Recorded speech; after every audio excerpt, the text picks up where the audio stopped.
보다는 오늘 본문에서 예수님이 사역하실 때 그때가 언제였느냐라고 한다면 기원 후 28년경입니다. 기원 후 28년경에 이스라엘은 어떤 상황 속에 있었느냐라고 할 때 로마의 지배 아래서 억압과 빈곤에 시달리고 있었습니다. 그리고 이스라엘 내부적으로는 어떤 상황이었느냐라고 할 때 율법주의가 만연했었고 형식주의가 종교적 관습이 되어가지고 말은 그럴싸한데 행동은 정말 이방인보다 못한 그러한 모습들 있지 않습니까? 오늘날 보면은 예수 믿는다 하면서도 예수 믿지 않는 사람보다 못한 행동을 하는 그런 사람들 있잖아요. 그런 생과 삶을 살고 있었습니다. 그때에 예수님은 어디에 계셨느냐? 외부적으로는 로마의 압제 속에서 신음과 빈곤 속에 허덕이고, 그리고 내부적으로는 신앙이 있다 하는데 이방인보다 더 험한 그런 생과 삶을 살아가고 있는 그때에 예수님은 갈릴리 바다에서 사람들에게 이제 말씀을 가르치고 계셨다라고 하는 것입니다. 이런 것만 보더라도 예수님은 언제 나와 함께 하시느냐, 내 안에서 강력하게 역사하시기 위해서 준비하시느냐라고 할 때 외부적으로 내가 바라볼 수 없는 가운데 있을 때, 내부적으로 내가 할 수 있는 것이 하나도 없을 때 하나님은 나를 위해서 역사하시는 그 섭리가 있다고 하는 것, 이것이 여러분과 제가 보는 영 아니요 믿음이 되기를 주님의 이름으로 축복합니다. 이렇게 갈릴리 해변에서 말씀을 가르치는 예수님께서 이제 안식일을 맞이했는데 무엇 때문에 그런지는 모르겠습니다만은 다른 곳으로 자리를 옮기십니다. 이게 해변가에서 이제 집이 있는 쪽으로 옮기셨는지 어떤 곳인지 잘 알 수는 없습니다만은 이렇게 갈릴리 해변에서 제자를 데리고 자리를 옮기실 때에 제자들이 허기가 졌습니다. 그래서 벼 이삭을 이제 따다가 손으로 이겨가지고 호하고 불면서 입으로 털어 넣는 것을 바리새인과 서기관들이 봤습니다. 이 바리새인과 서기관들은 예수님에 대하여 우호적인 사람이 아니라 어떻게 하면 예수님에게 트집을 잡을 수 있을까? 어떻게 하면 예수님을 고발해서 예수님을 집어넣을 수 있을까? 이런 생각을 가지고 따라다니는 사람들입니다. 이런 사람들 앞에 제자들이 벼 이삭을 따다가 손으로 비벼서 입으로 터들어 놓고 오물오물 씹어 먹는 것은 아주 좋은 기회가 되었죠. 그래서 이 사람들은 예수님에게 당신의 제자들이 안식을 범하지 않았느냐, 해서는 안 될 일을 하지 않았느냐, 이러한 마음으로 날카롭게 비난하기 시작을 했습니다. 이럴 때에 예수님께서 그들의 조상 다윗의 이야기를 하십니다. 다윗이 왕이 되기 전에 사울 왕의 추격을 피해서 도망 다니지 않았느냐. 그러다가 도망가다가 이제 성막이 있는 높 땅에 들어가게 되었는데 그때 다윗을 비롯해서 모든 그의 수하들이 굶주려서 정말 어떻게 해야 할지 모르는 상황 속에 있지 않았느냐. 근데 음식이라고 하는 것은 어디 있느냐? 바로 성막 안에 진설병이라고 하는 떡밖에 더 있지 않았느냐. 이 진설병이라는 떡은요 항상 이 성막이나 성전에 있었어요. 왜냐하면 떡을 각 지파가 12지파잖아요. 그래서 지파별로 6개에서 12개 해서 크게 떡상 위에다가 이제 떡을 올려놓은 이걸 진설병이라고 합니다. 이것밖에 없는데 다윗이 제사장만이 들어가신 이 성막에 불쑥 들어가서 그 진설병을 가져다가 자기도 먹고 그리고 그의 수하에도 주지 않았느냐. 이러한 말씀을 하시는 것입니다. 이러한 다윗의 행위가 율법에 무시하는 행위였느냐? 무시하는 행위였지만은 한편으로는 이러한 행동은 생명, 살기 위한 방법이 아니었었느냐. 그래서 예수님은 다윗을 비유해서 율법보다 더 중요한 가치가 어디 있느냐? 생명이 있지 않느냐. 생명이 있지 않느냐. 이것을 말씀하시면서 지금 제자들을 옹호하시는 것을 우리가 보게 됩니다. 그리고 예수님께서는 이제 5절을 보면은 여기에 덧붙여서 나는 안식일의 주인이다고 이렇게 이야기하십니다. 인자가 안식일의 주인이다라고 하는 말씀으로 예수님이 누구시냐? 안식일을 제정하신 분이시다라는 거예요. 그리고 안식일의 기본 정신이 뭐냐? 안식일은 하나님을 만나는 날이다. 그리고 인간의 삶을 회복하는 날이 안식일이다. 그래서 하나님이 천지를 지으시고 난 다음에 사람들에게 일을 시켰느냐? 바로 안식에 들어가지 않았느냐. 이 안식을 통해서 하나님과 사람의 만남이 있었고, 그리고 더 나가서 이제 인간의 그 삶이 이제 어떻게 살아갈 것인가, 그 삶이 회복되어지는 그런 시간이지 않았느냐. 안식일을 바로 내가 그런 의미로서 제정했노라. 이 말씀을 여기서 하시는 것입니다.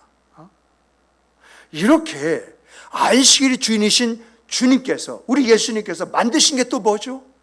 만드신 게 뭐죠? 주일이잖아요. 주일. 안식일을 제정하신 주님께서 주일을 제정하셨다는 이야기예요. 그래서 안식일은요, 유대인에게 주신 날이라고 한다면 주일은 구원받은 자에게 주신 날이에요. 이것을 성경적으로 이야기하면요, 안식일은 예수님이 천지를 창조하시는 것을 기념하는 날이라고 한다면, 주일은요, 예수님이 인간 구원을 확증하기 위해서 부활하신 날이다라고 하는 것입니다.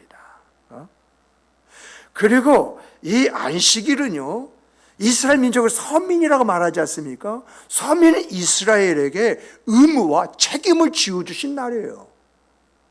그런데 주일은 뭐냐라고 할 때, 구원받은 사람이 구원에 감격해서 그 하나님 앞에 경배하고 찬양하고 예배드린 날이라는 거예요. 그래서 유대인들은 안식일에 지켜야 할 의무와 그 책임을 가지고 무겁게 이 안식을 지냅니다마는, 우리 구원받은 여러분과 저는 이 주일날 예배의 장소에 나와서 경배하고 찬양하며 그 구원을 허락하신 그 주님을 노래하고 그 하나님 안에서 기쁨의 즐거움의 아름다움을 갖는 것 아니겠습니까? 어떤 의무가 있는 것이 아니라 어떤 책임이 있는 것이나 기쁨의 즐거움의 아름다운 축제가 있는 것이 바로 주일이다라고 하는 것입니다.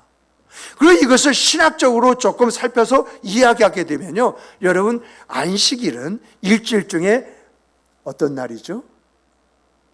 안식일은 일주일 중에요, 토요일 마지막 날이에요. 근데 주일은요, 주일은 일주일 중에 일주일을 시작하는 첫날이에요. 여러분, 이 안에 어떤 의미가 담겨져 있습니까? 안식일은 마지막 날이라면 우리가 나중에 어떤 것을 깨닫고 알게 되었습니다만 그것을 회복해서 그렇게 할 수 있는 기회조차 없는 날이 안식이래요. 그래서 안식이 끝나면 뭐가 있어요? 심판밖에 없는 거예요. 그 의무대로 했느냐 안 했느냐, 그 책임감을 가지고 했느냐 안 했느냐, 이것밖에 없습니다만 주일은 뭐죠? 주일은 내가 살았던 것을 돌이켜볼 때 이건 아니야 하고 새롭게 시작하고 도전할 수 있는 기회가 있다는 것입니다. 그래서 주일은 일주일을 시작하는 첫날이다. 안식일까지 내가 새롭게 시작하고 내가 새로운 걸 경험하고 내가 새로운 것을 해볼 수 있는 그런 기회가 열려진 날이 바로 주일이다, 이 말입니다. 이렇게 예수님은요, 천지를 창조하신 분이시고 인간에게 안식을 주신 분일 뿐만 아니라 율법의 진정한 의미가 무엇이냐, 이걸 드러내고 나타내신 분이시에요. 그래서 예수님을 율법의 마침이시다라고 이렇게 이야기하는 것이거든요. 반면에 예수님은요, 부활하심으로 말미암아서 당신이 누구냐? 당신이 하나님의 아들이자 하나님이시다. 그 존재를 증명하신 거 아니겠어요? 이 세상에서 죽었다가 살아난 사람이 어디 있어요? 그래서 주님은 부활을 통해서 내가 누구냐 자기 존재를 증명했을 뿐만 아니라 자기 자신을 부활의 첫 열매라고 이렇게 이야기하시지 않습니까? 그래서 여러분, 우리는요, 우리 주님께서 부활을 통해서 너는 구원받았어, 너는 하나님의 자녀야, 이걸 확증하셨잖아요. 그러므로 우리는요, 지금 이 육신의 생각 그 삶을 산다 할지라도 우리는 부활의 생명으로 오늘 살아가고 있는 것이거든요. 이렇게 주님은 부활 통해서 우리에게 부활이라는 것이 있다라고 하는 그 부활을 확증하신 분이시거든요. 그리고요, 이제 여러분에게 말씀드렸듯이 여러분, 아담이 죄를 짐으로 하나님의 관계가 끊어졌습니다마는 우리 주 예수 그리스도로 말미암아 우리는 새롭게 하나님과 관계를 맺을 수 있고 시작할 수 있는 기회가 열려져 있다는 것입니다. 그래서 예수님을 어떤 예수님의 은혜를 베풀어 주신 예수님이라 말하고 있고, 우리가 축대할 때도 우리 주 예수 그리스도의 은혜가 하면서 그의 그 생각 그 삶 속에 영원토록 그 은혜가 임하기를 기원하는 기원이 담겨져 있는 것입니다. 그래서 인자가 안식일의 주인이다라고 하는 것은 두 가지 의미가 있습니다. 하나는 진정한 안식을 제정하기 위해서 그 말씀을 통하여 이 안식을 주신 분이시고, 또 하나는 예수님은 예언의 성취로 오시는 분이다. 우리에게 진정한 안식이라는 것을 주시기 위해서 이 땅에 오신 분이시다. 약속을 성취하시고 인간의 구원을 이 땅에 가져오심으로 인해서 진정한 안식이 뭐냐? 너에게 평강이 있을지어다 라고 하는데, 그 평강이 어떤 것이냐? 이런 것을 경험하고 그 안에서 살아갈 수 있도록 하나님과의 관계를 회복하면서 그 하나님의 그 사랑 속에서 그 은혜와 성령의 그 충만된 그 역사하심 속에서 살아갈 수 있도록 이 땅에 오신 분이시다. 바로 그런 이야기예요. 그러므로 오늘 우리들은 이런 말씀 앞에서 나는 어디에 속해져 있는 사람이냐? 나는 안식일에 속해져 있는 사람이냐? 나는 부활에 속해 있는 사람이냐? 정말 여러분, 우리는 율법을 가진 사람이 아니라 은혜를 가진 사람인 줄 믿으시기 바랍니다. 율법을 지켜야 안식을 얻는 사람이 아니라 믿음으로 안식을 얻는 사람이 되었다는 그 이야기입니다. 아멘이십니까? 우리는요, 죄 있는 자이지만은 용서받은 자들이고요, 죄를 지을 수밖에 없는 그런 사람이지만은 죄와 상관이 없이 자유스럽게 살 수 있는 은혜가 있는 사람들이고요, 죄를 정죄하는 사탄의 참수가 있을지라도 우리에게는 그리스도의 보혈이 있는 사람들입니다. 이런 사람들이 모여 있는 것이 어딘 줄 아십니까? 이런 사람들이 모여 있는 것이 바로 교회예요. 교회. 이런 우리들에게 예수님이 주신 말씀이 있습니다. 그 말씀이 이제 뭐냐라고 할 때 오늘 본문과 9절 말씀이에요. 9절 말씀. 한번 우리 함께 읽어보십시다. 9절 한번 찾아보시고 우리 함께 다 같이 읽어보십시다. 이제 누가복음 6장 9절입니다. 다 같이 읽어보시겠습니다. 예수께서 그들에게 이르시되 내가 너에게 묻노니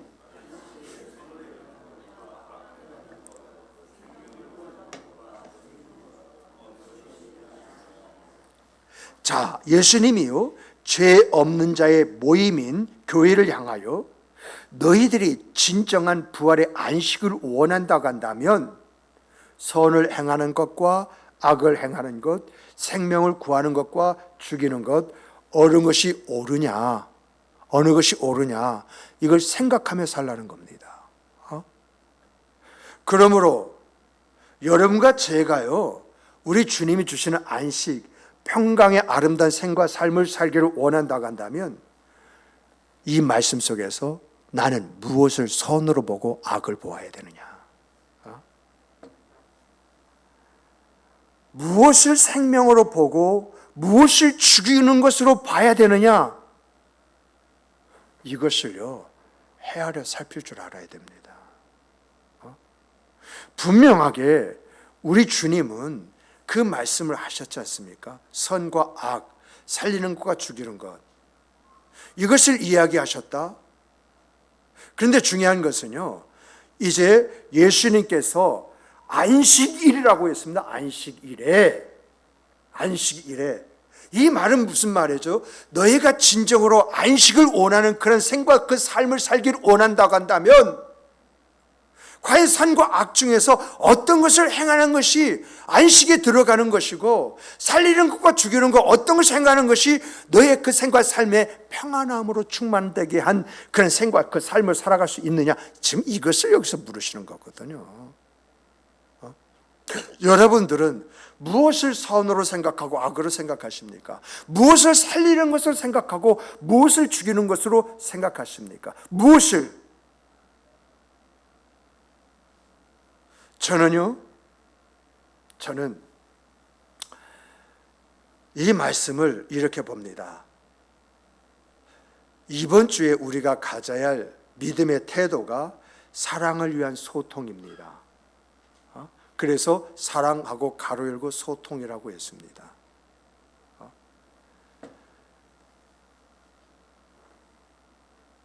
믿음의 태도는요, 합력과 협력을 위한 것이고, 이 합력과 협력은 연합과 일치를 위한 것입니다. 지금까지 우리는 어떻게 하면 연합과 일치를 이룰 것이냐 라고 할 때 1분기를 합력과 선이다라고 하는 것을 통해서 무엇이 합력이냐, 무엇을 선이냐, 이것을 어떻게 이루어갈 수 있을 것이냐라고 하는 것을 이야기하면서 3월은 믿음하고 태도라고 했습니다. 우리가 가질 태도가 뭐냐? 그 태도가 이번 주 세 번째는 사랑 안에서 소통이라는 것입니다. 소통을 위한 나의 태도가 곧 이것이 선이요, 이것이 살리는 것이라는 것입니다. 내가 하나님 앞에서 갖는 그 선이요, 이 교회를 살리는 방법이라는 것입니다. 왜냐하면 하나님이 올해 우리들에게 목적 지향적인 삶으로 주신 것이 뭐죠? 연합과 일치잖아요. 기도하면서 하나님, 올 한 해 우리가 어떤 목적 지향적인 삶을 살아야 됩니까? 우리가 미래 지향적인 삶을 살기 위해서 우리가 가져야 할 것이 무엇입니까? 어떻게 해야 하나님의 은혜가 우리의 삶이 될 수 있고 하나님 주신 복이 우리의 간증이 될 수가 있습니까? 이 절박함 속에서 어떻게 하면서 기도 가운데 주어지는 것이 연합의 일치고, 연합의 일치를 위해서 합력과 협력이 있어야 되기에 합력과 협력이라고 했고, 매월 그 주제 속에서 오늘의 주제가 사랑 가운데 어떻게 소통을 해야, 소통을 하는 그런 여러분과 제가 되어야 여러분과 제가 살고 교회가 살고 하나님의 역사가 은혜로 복으로 잇어지고 나타나는 것이 아니겠느냐라고 하는 것입니다. 그러므로 오늘 우리들이 우리 교회 안에서 사무총회라는 걸 통해 가지고 우리 교회가 올해 이러한 주제 속에 이렇게 가겠습니다 하고 통과를 시켰다고 한다면 동의를 한 것입니다. 나도 이런 하나님의 역사를 소망합니다. 이런 역사 속에 나도 그 역사의 주인공이 되겠습니다라고 여러분이 화답한 것입니다. 그러므로 오늘 우리에게서 선과 악이 뭐냐? 어떤 것이 살리고 죽이는 것이냐? 이것이 좀 명확해야 되지 않습니까? 하나님의 뜻 하는데, 하나님 뜻대로 하면 선한 것이고 하나님 뜻대로 하지 않으면 악한 것이지 않습니까? 근데 중요한 것은 하나님의 뜻을 무엇으로 우리가 알 수 있느냐는 거죠. 그래서 우리는 하나님의 뜻을 교회가 가고자 하는 그 주제 속에서 어떻게 해야 할 것인가, 이것을 찾아가면서 하나님이 원하시는 그 생각, 그 삶을 만들어 가기 위해서 여러분 말씀 속에서 우리가 무엇을 어떻게 해야 할 것인가 방향성을 잡는 것입니다.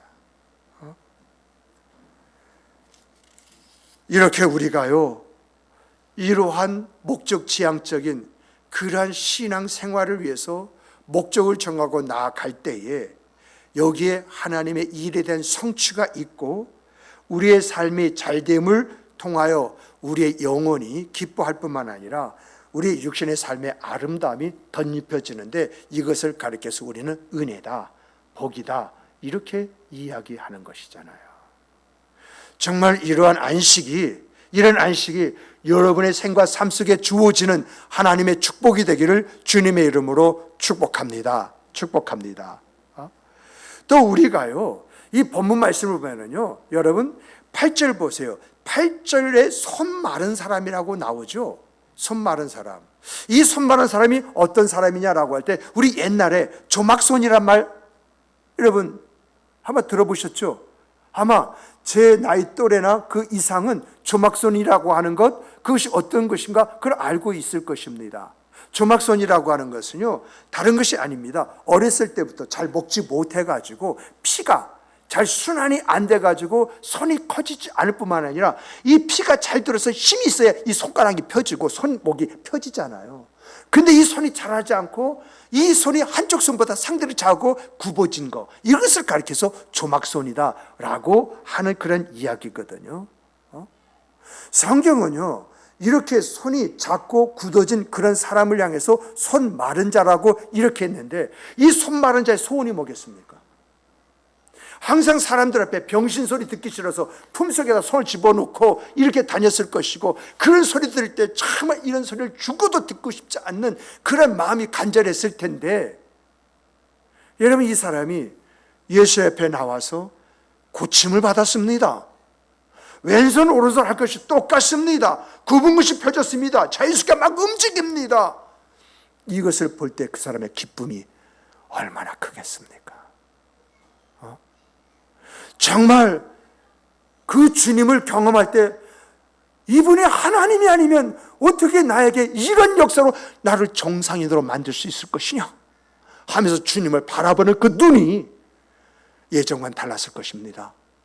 그 육신의 삶 속에 그 조막손으로 말미암아 숨을 죽이고 그 아픔 속에서, 어려움 속에서 신음하고 살던 그 사람이 자유함을 얻는 그 자유함 속에서 기쁨과 즐거움이 얼마나 컸겠습니까?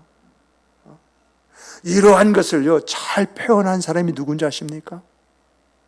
조막손에서 치유를 받고 주님을 주님으로 바라보면서 정말 그 생애 그 삶을 아름답게 만들어 갔던 사람이 바로 삭개오지 않습니까? 삭개 한번 잘 보십시오. 삭개는 예수님을 만나자마자 변화된 사람입니다. 감히 예수님을 모실 수 없는 그런 신분임에도 불구하고 예수님을 자기 집에 모시게 되었다 하는 그 사실 하나 때문에 그는 그가 잘못 행한 것을 돌이키고 토색한 것을 율법에 따라서 변상하고 가난한 자에게 자기의 재산 절반을 나누어 주겠다고 이렇게 고백을 합니다. 이것이 예수를 만난 자의 기쁨의 즐거움의 아름다운 고백이요, 예수의 역사 속에 새롭게 된 사람의 삶의 내용이다라고 하는 것을 우리에게 가르쳐주고 있는 것이거든요.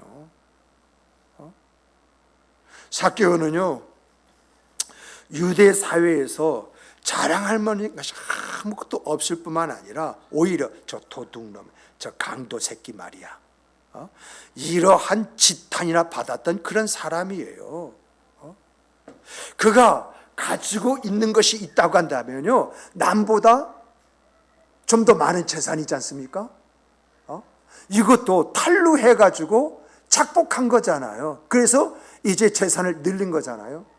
또 하나 그가 가지고 있다는 것은 세금을요, 높일 수도 있고 줄일 수도 있는 그 힘이에요. 그런데 자기의 상징물이라고 말할 수 있는 재산, 그리고 그의 힘, 이것을 무엇을 위해서 사용하겠다고 말합니까? 자기의 기득권을 포기하지 않고는 이제 이러한 말을 할 수가 없습니다. 그런데 이러한 포기가 자기의 힘에 의해서 포기한 것입니까? 여러분이 가지고 있는 그러한 이제 재산, 그런 힘, 이러한 것들을 임의적으로 내려놓을 수 있겠습니까? 포기하지 않으면 안 될 만한 어떤 외적인 압력이 있어서 결국 두 손 들고 포기한 것입니까? 그는요, 분명하게 이야기를 합니다. 내가 지금까지 어떻게 벌었던지 간에 벌었던 것 중에서 내가 남에게 못할 일을 시키고 내가 착취한 것이면 내가 4배를 갚겠습니다. 다 율법에서 규정대로 내가 하겠습니다. 그리고 더 나가서 내 재산의 절반을 뚝 떼어가지고 어렵고 가난한 사람을 위해서 내가 이렇게 사용하겠습니다. 그리고 내가 다시는 나의 힘을 이용해서 세금을 이제 높게 먹인다든가 또 낮게 먹인다든가 해서 탄로하는 짓거리 하지 않겠습니다. 공정정대하게 세리로서 내가 세금을 수고해서 하나님의 사람으로서의 온전함을 갖겠습니다. 이것이 바로 삭개오의 고백이지 않습니까? 예수님을 만나니까, 예수님을 체험하니까 그 안에서 불듯 일어나는 것들이 하나님 안에서 생과 삶이었다라고 하는 것입니다. 그래서 우리가 조막손이라고 이제 말할 수 있는 이 손 마른 자가 예수님을 만남으로 말미암아 어떻게 변화가 되었느냐라고 하는 것을 삭개오를 통해서 우리가 살펴볼 수 있는 그런 내용이거든요. 그러므로 여러분과 제가 예수님이 허락하신 부활의 안식을 들어가려고 한다면 누구를 만나야 됩니까? 내가 예수를 믿는 것과 만나는 것은 좀 다릅니다. 믿는 것은 지식에 의해서 어떤 확신을 가지고 이제 믿는 것입니다만 만나는 것은 다른 것입니다. 내가 예수를 환상 속에서 봤다 할지라도 내 생의 그 삶이 달라집니다. 내가 기도하는 중에 예수님의 음성 한마디만 들었다고 해도 나의 신앙은 달라집니다. 그러므로 사랑하는 성도 여러분, 여러분과 제가 무엇을 소망해야겠습니까? 예수 만나는 것을 소망하시는 여러분이 되시기를 바랍니다. 진정 내가 만난 그 예수가 내 안에서 나의 평안이 되고 나의 안식이 되어지고 내 삶의 내용이 되어짐으로 인해서 내가 말 한마디 한다 할지라도 덕스러운 말, 은혜스러운 말, 그래서 상대방이 듣고 회복하는 아름다운 역사가 있는 말, 나의 작은 그 행동 하나가 상대방에 있어서 무엇인가 기쁨과 즐거움을 줄 뿐만 아니라 아름다움을 덧입혀주는 그러한 행동이 되어진다고 한다면 바로 그 사람이 예수님을 만난 사람이요, 그 사람 안에 예수님이 있기 때문에 예수님의 모습이 그 사람에게 나타나는 것이고, 또한 예수님은 이런 생각 그 삶을 살아가는 사람들에게 그냥 가만히 놔두십니까? 왜? 그렇게 살면 은혜를 주시겠다, 복을 주시겠다, 너와 함께 하시겠다, 이런 말씀을 남겨두신 것입니까? 정말 이러한 역사가 바로 이것입니다라고 말할 수 있는 여러분과 제가 되기를 주님의 이름으로 축복합니다. 또 마지막으로 보면은 여러분, 오늘 이 11절을 보니까 재밌는 그 말이 나와요. 우리 기뻐하고 즐거워할 수 있는 사람들이 우리 분개하지 않습니까? 이런 것, 이것을 이렇게 한번 비유 한번 해보십시다. 자, 여러분, 어떤 사람이 암보험을 이제 몇 개 넣었는데 암에 걸렸네? 그런데 암 수술을 했어요. 그래서 다 썼습니다. 근데 어떤 사람은요, 암보험을요 여러 개 넣었는데 좀 암보험 넣었으면 좀 암을 좀 걸려가지고 돈도 좀 타고 그래야 되지 않습니까? 그런데 암이 걸리지 않아가지고 암보험만 집어넣었을 뿐이지 하나 혜택도 못하고 죽었어요. 여러분, 여러분의 눈에는 어떤 사람이 억울한 사람으로 보이나요? 우리 가면 집사님 암보험 여러 개 넣은 사람이 암이 딱 걸리니까 여러 개 보험회사에서 막 돈이 쫙 나왔잖아요. 나 암 수술 받고 나섰어. 근데 어떤 사람은 암보험을 막 크게 막 여러 가지 넣는데 암 한 번 걸리지 못하고 돈만 집어넣었을 뿐이지 그냥 죽었어. 어떤 사람이 억울한 사람으로 보여요. 내가 우리 가면 집사님이 묻는 것은, 우리 가면 집사님이 도덕 선생님이기 때문에 아마 마음의 갈등이 상당히 심할 것 같아서 한번 물어봤어요. 여러분, 우리 눈에는 어떤 사람이 억울한 사람으로 보이느냐라고 할 때에 암보험을 그렇게 많이 넣고도 한 푼도 받지 못한 사람이 억울하게 보일 수 있어요. 그런데 사실 따져보게 되면 암에 걸리지 않는 것이 행복이지 않습니까? 그런데 왜 우리는 암을 이렇게 걸려가지고 여러 가지 암보험을 탔는데 그것이 3억이다, 그런 말을 들었습니다. 그럼 수술하는데 한 3천만 원, 그 위에 부대 비용으로 한 2천만 원, 그러면 이 사람에게 얼마가 남았습니까? 야, 그 사람 2억 5천 원 남았을 거 아니야.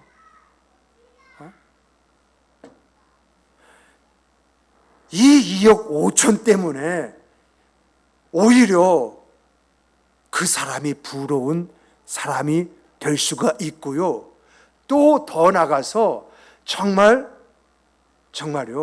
이 2억 5천을 받았다, 남았다라고 하면은요, 정말 어떤 누구는 팔자도 좋다고 하면서 보이지 않는 시기와 질투가 생겨버려요.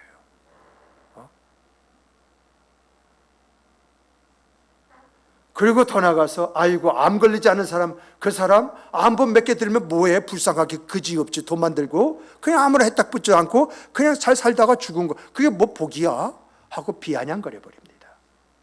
이러한 것들이 우리 안에 있잖아요. 정말 우리가요, 하나님 안에서 건강하고 건장하게 살아가고 있다고 하는 것이 우리에겐 크나큰 은혜인데 우리는요, 남이 은혜 받은 것에 대해서 시기하고 질투하는 유대인과 바리새인과 서기관들 같은 그런 마음이 있다는 것입니다. 11절 보면 그들은 노기가 가득하여 예수를 어떻게 할까 서로 의논했다라고 이렇게 이야기하지 않습니까? 여러분, 이러한 모습을 보면서, 이러한 내용을 보면서 우리는 어떤 사람이 되어야겠습니까? 여러분과 저는 누군가 은혜를 받았다, 누군가 잘 되어졌다, 누군가 예수를 체험하고 예수 안에서의 그 생과 그 삶을 저렇게 살아가고 있다라고 하는 말을 들었을 때에 여러분과 제가 가질 마음은 어떤 마음이 되겠습니까? 우리는요, 누가 뭘 받았고 누가 어떤 은혜를 받았다 할지라도 시기하고 질투하기보다는 오늘 내가 하나님의 일을 하며 인생을 살아가고 있다는 그런 사실 앞에서 감사하는 신앙이 우리의 신앙이 되기를 주님의 이름으로 축복합니다. 정말 이러한 성경 구절을 통해서 우리에게 가르쳐 주는 것이 우리가 어떠한 모습을 가지고 살아가야 할 것이냐, 이것을 가르쳐 주고 있지 않습니까? 이러한 여러분과 제가 되기 위해서는요, 내가 누구냐? 구원받은 사람이란 믿음으로 안식을 찾고 변된 사람으로서 안식에 들어가며 감사함으로 안식의 삶을 살아가는 그런 사람들이 되어야 됩니다. 그리고 우리는 이런 안식 속에 내가 사는 것도 중요하지만은 이 안식 속에 사람들을 초대할 줄 아는 그런 사람들이 되어야 됩니다. 이 초대는 바로 사랑입니다. 이 초대가 바로 사랑입니다. 내가 경험한 세계에 당신도 오기를 원합니다. 내가 경험한 이 하나님의 세계에 당신도 경험하기를 원합니다. 이러한 마음을 가지고 부르는 소리가 소통입니다. 우리가 합력하여 그리고 협력함으로 인해서 우리의 가정이 아름답다고 한다면 당신의 가정도 우리처럼 합력하고 협력해서 아름다운 가정이 되기를 원합니다. 우리의 그 모임이, 우리의 목장이 이렇게 합력하고 협력해서 이런 즐거움과 아름다움이 있습니다. 그러므로 당신도 이 아름다움 속에 들어오기를 원합니다. 이것이 소통이지 않습니까? 정말 이 소통이 여러분들에게서 섬김과 봉사가 되기를 주님의 이름으로 축복합니다. 하나님이 기억하시고 하나님이 은혜를 베풀어 주시되 마음껏 은혜를 쏟아 부어주시는 그런 생각과 삶, 하나님의 역사가 있는 여러분과 저의 인생이 되시기를 다시 한번 주님의 이름으로 축복합니다. 축복합니다. 우리 함께 주시는 말씀 가지고 통성으로 기도하도록 하시겠습니다. 우리